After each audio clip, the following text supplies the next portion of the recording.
When you're ready, open your eyes. Come back to the room with us. This is a good-looking crowd this morning. I see lots of familiar faces, but some new ones too. If you're here at the Center of Universal Light for the first time, raise your hand and wave. Well, this is good. Hi. It's great to have you here, and I invite you at the end of our celebration this morning to go to the back table there and sign up for our newsletter so we can stay in touch with you, so you can text us, so you can email us, call us. And we want to welcome everyone here with our statement of love. There we go. We love you, we accept you, and we see the Christ that comes through you. Now, if you'd like to just please rise and greet the people around you. Tell them your name, where you're from, and hug if you want. Thank you, Bill. All right. The wolf. When a lone wolf is spotted in the wilderness, it embodies the energy of freedom. When seen in a pack, it embodies the sense of community. Wolves teach those with this medicine to know who you are and to develop strength and confidence in what you do. The wolf is particularly significant in the north direction because the wolf has a way of listening to the silent self. Wolf is the teacher of teachers, the pathfinder, because he honors each person's need to experience for themselves and never attempts to force a lifestyle onto another person. When we're preparing to step into our soul's purpose, the wolf teaches us how to live by our own inner guidance and not get stuck in the safety of a well-worn path. Your soul's purpose is unique and will not follow anyone else's path.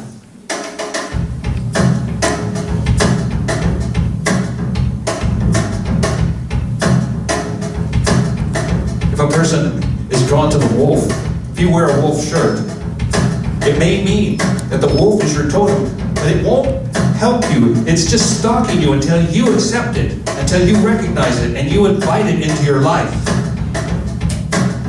Into those qualities of being the teacher, the pathfinder. It's waiting there for you.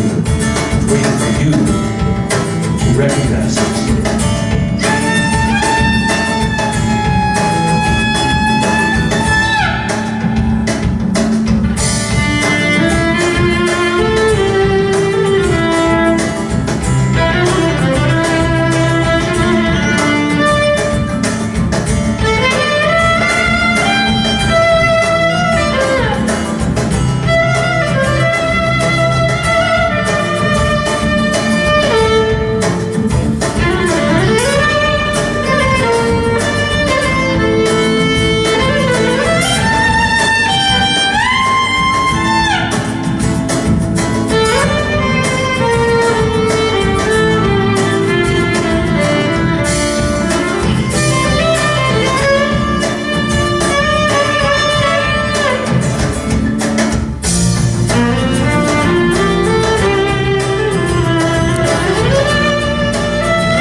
Oh, boy. Full Moon's Wednesday. What is Wednesday? Full Moon. Full Moon Wednesday. Good time for howling. All right. What's another word for scrupulous conformity?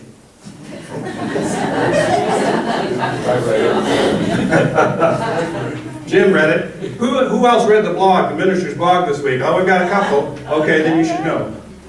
Scrupulous conformity. It's one of the first definitions of religion. Religion equals scrupulous conformity. Here at CUL, Center of Universal Light, we don't have a religious dogma. We're not asking anyone to conform to any rules, and we recognize that everyone is here is where they need to be, right here at this moment in your life, on your own individual spiritual evolution, moving at your own pace, learning your own lessons. And today we celebrate the diversity of life and spirituality, encouraging people to follow their own spiritual path, just like the wolf did.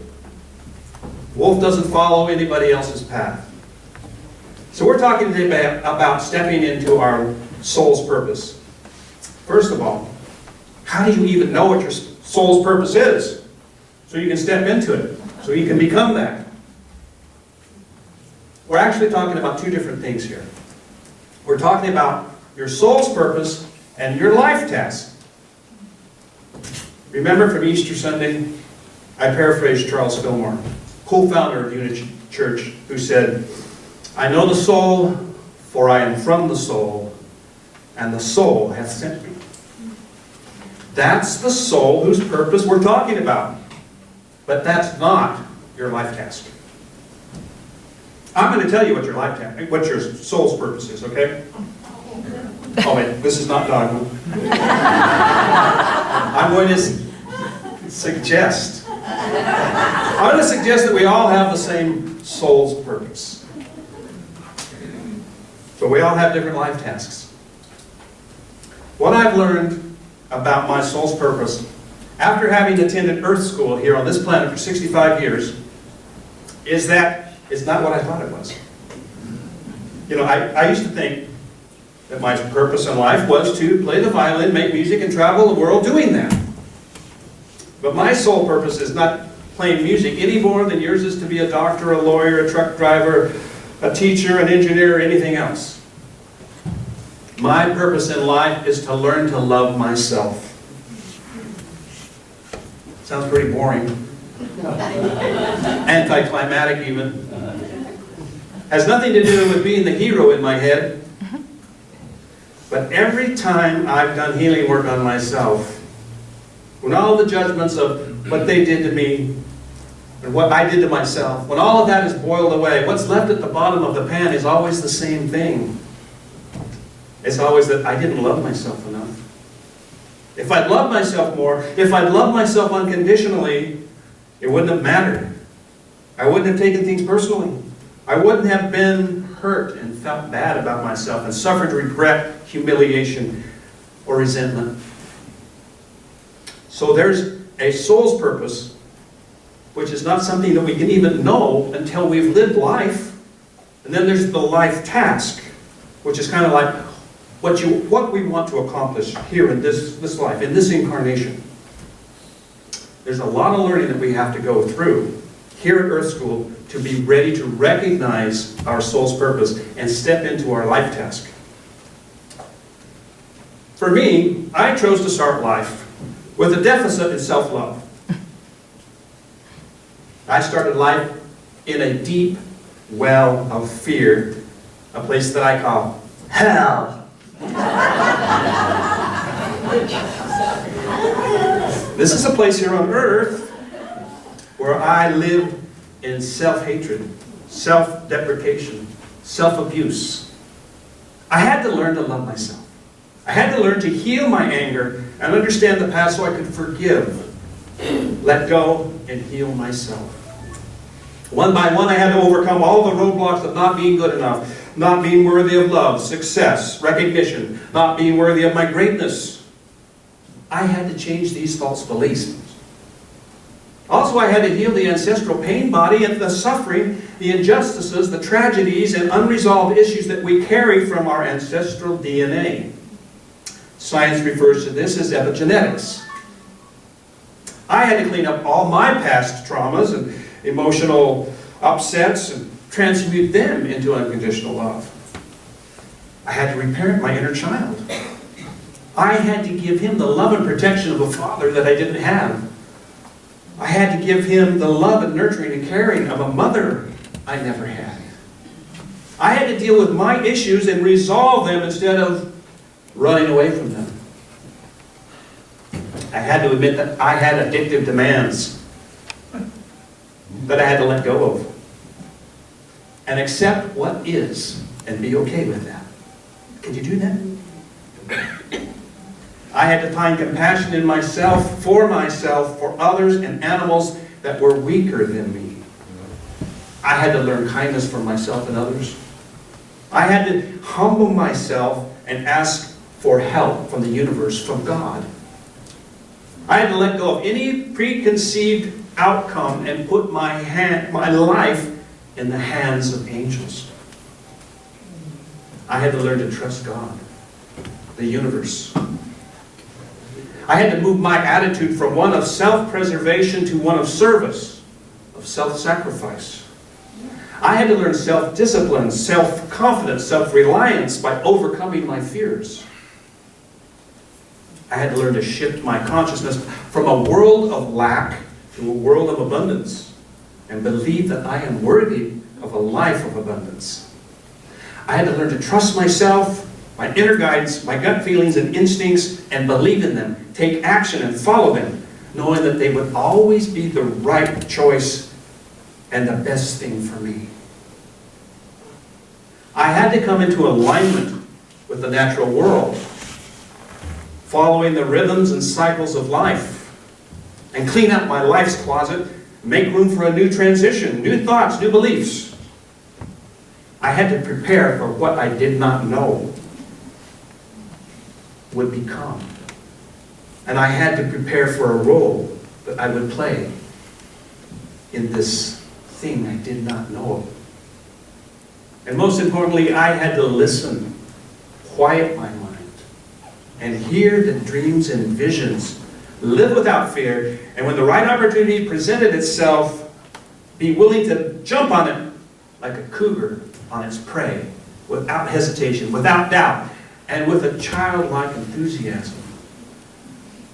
After all of this, then I was ready to acknowledge my purpose in life, loving myself, and take another step in my life task. What we think our life task is cannot be defined in words, but only recorded in words by the actions we will take in our life. For instance, my life task, succinctly put, is to discover and reveal what is most relevant and essential to my life's journey now, and to share such insights with those who would be receptive to these perspectives in their own life experiences. My role in life is that of an artisan, and my twin essence is that of a sage. Remember, the knowing of your soul's purpose and your life task will always come from within, not from without. It comes as a great desire, an anticipation of something big, a wanting. But our Creator did not leave us without tools to use. The Creator of all that is gave us the 4 directions as a guide, a blueprint to help us. There's the 4 directions. And those are the things associated with the 4 directions. The medicine wheel helps us with our vision to see where we are exactly and in which areas we need to develop in order to realize and step into our soul's purpose and life task. The medicine wheel shows us where we are in Earth School. Each of us is an expression of the soul, and we are here to learn at Earth School how to find our true self And our true self is the soul who hath sent us. That eternal, unconditional love of self, which is also the same thing as love of God. We want to feel the unconditional love of the soul. That is home. This is our journey home. After everything we've been through, can we still love ourselves unconditionally? If we die, and the last thing in our thoughts is unconditional love, that's a win for us. That's a win for the soul who hath sent us. And we graduate to a new level of evolution in our soul's journey. If we don't, it's okay too. We always get another chance to come back to Earth School and live again. The north direction of the medicine wheel is associated with winter. This is a time of rest, reflection, a time to seek out our elders and find wisdom from our ancestors, the grandparents, the elders, those both in physical form and those in spirit, whom reside in the north. It's a place where the elders give back and share their wisdom with us. What better way to claim our own power but by quiet reflection, recovery, and rest. It's a time when we process new information and plant new thoughts and ideas and beliefs into our inner garden, so that when the spring comes and we move to the east, they can begin to go and flourish in our lives. Some consider the winter to represent the end of our life. I don't think that's it. It's my understanding that we make many trips around the medicine wheel throughout our lives. There are cycles within cycles. We can make a complete trip around the medicine wheel in one day, 1 week, 1 month, 1 year, 1 lifetime. Within every season of our lives, every transition, we make a complete trip around the medicine wheel. If we refuse to keep moving, we get stuck someplace that can result in our creation of our own place of hell. This is how we evolve. Year after year, season after season. We plant seeds from new knowledge and wisdom gained in the winter of the north. We see these seeds sprout into our lives in the spring of the east. We see them flourish and become fully mature in the summer of the south. And we harvest the fruits of all that we planted and nourished in the fall of the west. And then once again, we reflect, recover, rest from our work, and plant new seeds of wisdom in the north, to be once again sprouted in the east. In fact, everything in our life has a winter phase. It's a time between finishing and starting over again, whether it's a project, a relationship, a hobby, or divine work. The cycles of the medicine wheel really, and the seasons, really struck home to me back in February of 2004. I was at a festival, a flute festival in Baltimore, Maryland. Yeah, Baltimore in the winter. What was I thinking? Snow is lovely. I was one of the main headliners, and when I took the stage that night, the auditorium was full, and the air was still and very dry. During the second song of my performance, which was the baritone, my nose started bleeding. At first it was a drip, drip, drip. I just thought it was a nasal drip. I'd never had a nosebleed before, so I ignored it and pushed on. Then a lady in the front row came up with a tissue, and I wiped my nose with it, and I saw all the blood. Well, because I'd never had a nosebleed before, I figured it was just going to stop. So I played on. I kept wiping my nose. It kept dripping onto a brand new white suede vest, onto my violin, and I was smearing it on my nose, and I never realized it. Finally, somebody brought up a box of tissues, put it on the stage. I kept playing and wiping, playing and wiping.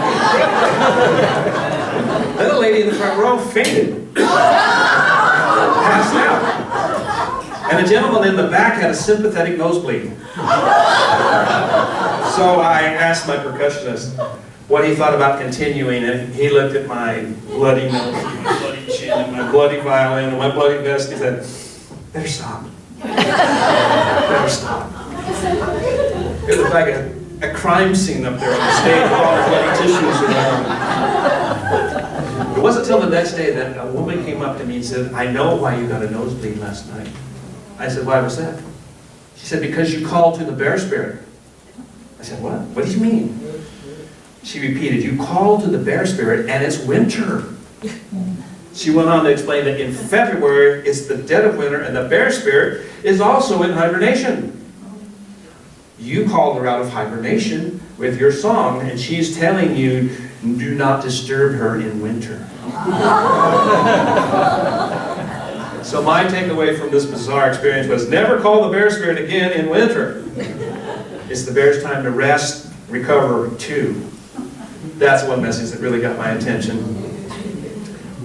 Now you see the element is air. Air is connected to mind, wisdom, spirit, soul. The element of air is an excellent representation of spiritual faith. Air reminds us that there is so much more to the world than we can actually see, and teaches us to grow and change like the world does. The element of air represents the Creator's breath, the wisdom of our ancestors, the spirits, the soul that we want to connect with in the north. We can experience the energy of this element through deep breathing, touching a feather, inhaling the scent of a flower. Air is the power of mind, the force of intellect, inspiration, imagination. It's ideas, knowledge, dreams, and wishes. These are just a few of the examples of the elements of the north and the important role they play in the seasons of nature. They help us to have balance, healing, peace, and joy in our lives if we look to the lessons of each one and understand that we make many trips around the medicine wheel before we can step confidently into our soul's purpose. Tatanka, the buffalo. The buffalo and its relationship to the Plains Indians parallels our present-day relationship to money. Listen to what I'm going to say, and every time I use the word buffalo, you substitute the word money. Okay? Ready? Here we go. Buffalo represents abundance because it gave everything to the people. Food, shelter, clothing. Not one part of the buffalo went unused. The Indians prayed constantly to the Great Spirit to send them buffalo. Buffalo calling was an essential practice on the plains. When the season came for the great herds of buffalo to approach their area, the Indians sought to assist the process by calling the buffalo. Since Indians believed the buffalo existed for their particular use, it followed that the migration of the buffalo herds were according to a divinely controlled pattern. They also had their own form of tithing, and the carcass of the first buffalo, harvested in a large hunt, was always sacrificed to the Great Spirit. Like the buffalo, money is sacred. Money is love in action. And today it is as essential to life as water, air, earth, and fire. Money is always flowing. Like everything else, money is energy. If we let go of the energy we put into fear-based emotions, we can use that energy to call to buffalo and open the doors of the universe to abundance and well-being. So everyone take a deep breath. Let's go on the buffalo hunt. And listen close, because you might hear the sound that an arrow makes when it leaves the bow and connects with the source of abundance.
Eagle flies upon the wind and carries up my prayers for knowledge, love, and understanding. Visions I can see.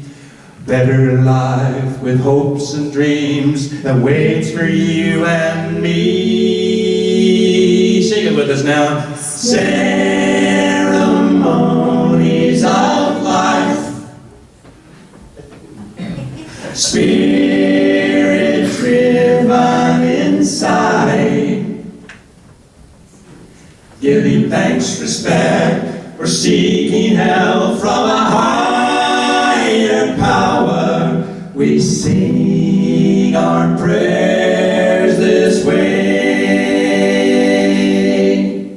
Turning to the south, summer of my days, a white coyote lights the path to help me choose my way. When life's struggles find me, I'll face them one by one.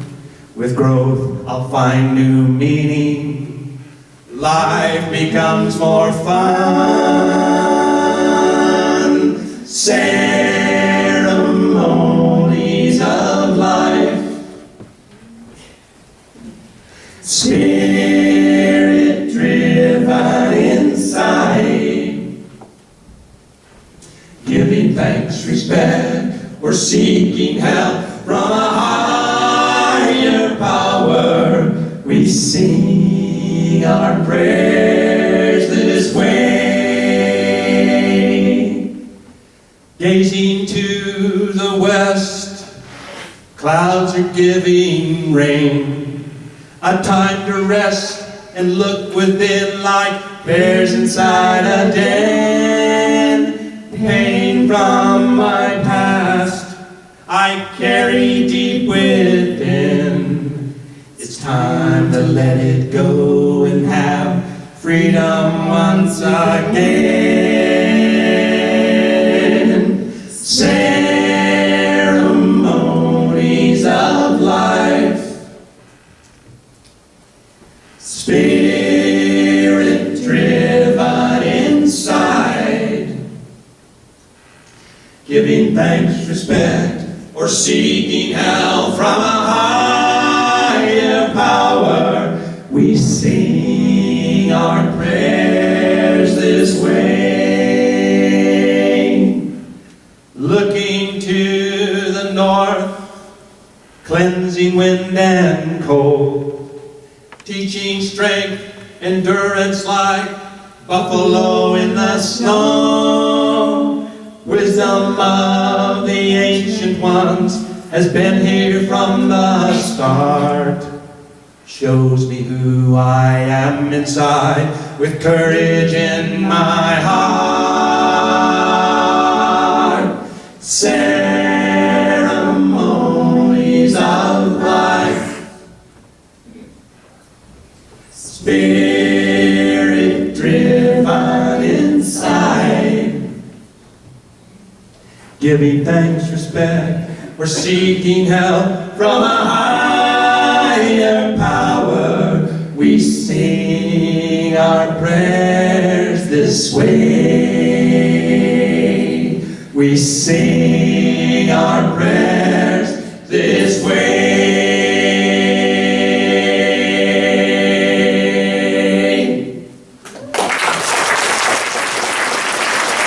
That's how you do it. Oh, blessings. Blessings, blessings, blessings. Thank you. I love you all.